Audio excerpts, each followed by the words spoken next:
আজকে ভাত রান্না করেছি, তারপরে হচ্ছে গিয়ে পুঁই শাকের বিচি রান্না করেছি, ফুলকপি রান্না করেছি, একটা গাছের টমেটো, আর হচ্ছে গিয়ে লেবু, আলহামদুলিল্লাহ, আর কাঁচামরিচ দিয়ে এখন দুপুরের খাবারটা খেয়ে ফেলবো। অনেক দিন হয়ে গেল, আমার ব্যস্ততার কারণে আমি আসলে ভিডিও করতে পারছি না। পরে দেখি যে চ্যানেলের অবস্থা খারাপ।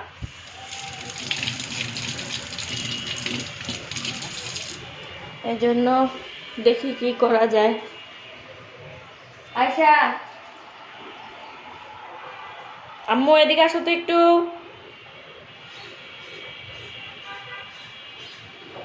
মা, এই তো চলো মামুনি আসো।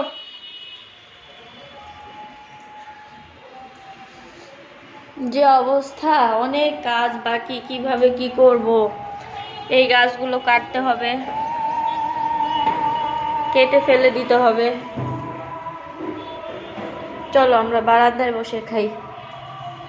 আজানও দিয়ে দিয়েছে, আবার নামাজ পড়ার পরেই আর কি ব্যস্ততা শুরু হয়ে যাবে। চলো।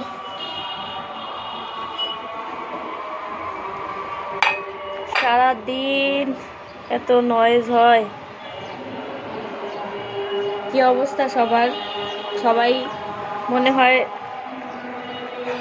ব্যস্ত এখন। এই তো আমার দুপুরের মেনু, আমি এখন মেয়েকে খাওয়াবো। আল্লাহ হাফেজ, আমার সঙ্গেই থাকবেন।